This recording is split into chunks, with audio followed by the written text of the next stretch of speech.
I might speak. I hear what these people are saying, and I'm sure that you agree also. We're not encouraging young people to smoke marijuana. We're not encouraging mental people to smoke marijuana. If you're a little bit crazy, it's not advisable, now is it? There are a lot of harms and there are a lot of benefits. I'm sure that alcohol is far more harmful. What I was hoping to hear in this debate was some more information about new technology. I hear THC may be taken now as a nasal spray. This young man who has kindly shared his story, have you heard of such a thing? Sedifex, is it? Sedifex, yes. Quite expensive. Quite expensive. Perhaps we should be addressing things like, you know, how we can make it medicinally useful to people who really do need this stuff. Your Majesty, I should add that under our current prohibition policies, making things like tinctures or purifying the cannabis product to reduce the harm when consuming it actually constitutes manufacture of a Class B substance and brings an even stronger penalty. And I'd just also like to point out that doing that literally saved my life. If I stayed on antidepressants, I would have gone ahead and killed myself. I've got no doubt. And finally, just in relation to manufacturing those other Class B products, of course, one of the things you do if turning to something like a tincture or turning to something like cooking and eating cannabis, you remove one of the major harms, which is Gavin identified as the cardiothoracic and the lungs in particular. So you're actually making a less harmful product, but you're being penalised more for it. Indeed, I should be going home and experimenting with other ways. Yes, indeed.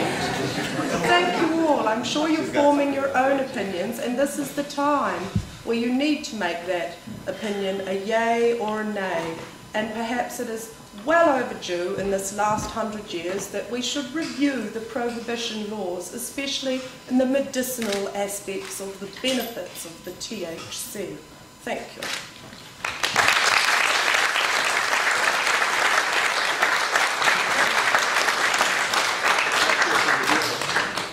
It is time for some videos. Yeah, should we take You may take questions. Really? Yeah, sure. I have a question. Young lady. I'm sorry, I can't remember your name. The policeman. Yes. I didn't want to refer to him as the policeman. Constable Real. Constable Real. Excellent. Do you see the laws actually preventing marijuana users use marijuana, and what's your take on if the comparison to the laws now versus if it was decriminalised?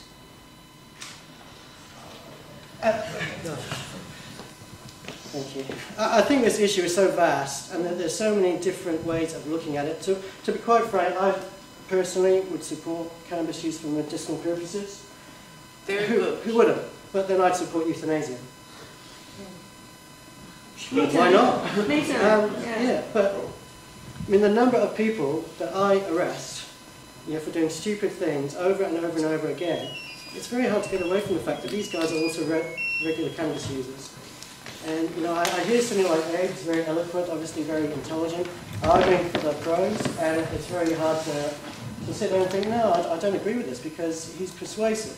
But I lock up young people all the time whose lives are going down the toilet because all they can do is sit on their backside, claiming a benefit and smoking dank. Do you think that the law actually changes that behaviour? Well, I think if the law wasn't there, what we'd be doing is promoting it. And I hear the argument, well, alcohol is more harmful, and I absolutely agree, 100%. But shouldn't then we be talking about ways of restricting alcohol, not them promoting cannabis instead? I don't have answers. I really don't. And I think it will be a separate debate talking about restricting alcohol, actually. I'm sorry, but yeah, I have confused issues about this subject myself. But I think whatever we can do to limit cannabis use is a positive. I really do. I'd just like to take the opportunity to point out, in terms of like the young people being stupid, getting stoned, causing crime. We're not saying that the police shouldn't intervene with youth misbehavior and counsel youth. What we're saying is they shouldn't be saddled with a drug conviction for life just because they happen to also possess cannabis in addition to whatever else they did. And like Constable Rill just said, I mean, I think we can all agree that, you know, people who are university students, who are trying to contribute to society, and if they smoke cannabis in their own home, that's not the problem. But I should probably point out that, you know, the university administration, the campus cop, and the North Dunedin police 2 years ago actually conspired to do a huge sting that cost hundreds of thousands of dollars, 5 different undercover operatives, solely for the purpose of arresting me with 2 grams of cannabis in my pocket to make an example of me. So, you know, they say that they only do it when they come across it, but they go to a lot of effort to, you know, make an example out of people. Can I just speak briefly to some of the points that Julian raised there? 3 things. First of all, some research done in 2002 in New Zealand, which looked at why people didn't use cannabis or why they stopped using cannabis. 16% of people said the law was a factor in doing that, so I think that perhaps engages with your question there. The greater majority of people, like 30 or 40% of people, they stopped using cannabis because of health reasons and so on. So there's that issue. The second point is that the research internationally has been quite clear about this. Busting people for using cannabis doesn't stop them using cannabis. It just doesn't. 90-something 5% or something percent of the people who get busted in the various studies that they've looked at over the years do not stop using cannabis. The third point, and this is this issue of, well, if we change the laws, will we suddenly get this increase in use, which would be a legitimate concern. In 2001, Portugal decriminalised all legalised in fact, small amounts of all drugs, right? Since that time, and there's been a number of studies done since then on that bit of legislation, they've seen the use of cannabis drop from about 15% of the general population down to 8%.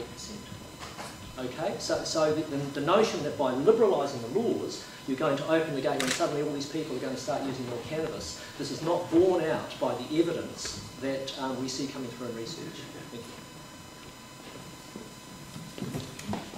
Just without wanting this to be the Abe and Julian show,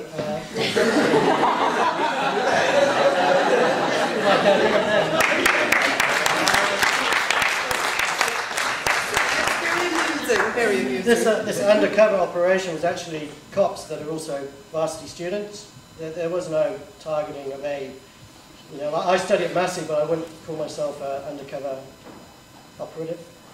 And that was the situation. Plain clothes. Well, they were kind of varsity. Yeah. They also happened to be gathering intelligence on student protesters. I feel the legal system could spend its time more wisely elsewhere. I think it's paranoia. Well, if it wasn't illegal, we wouldn't be paranoid.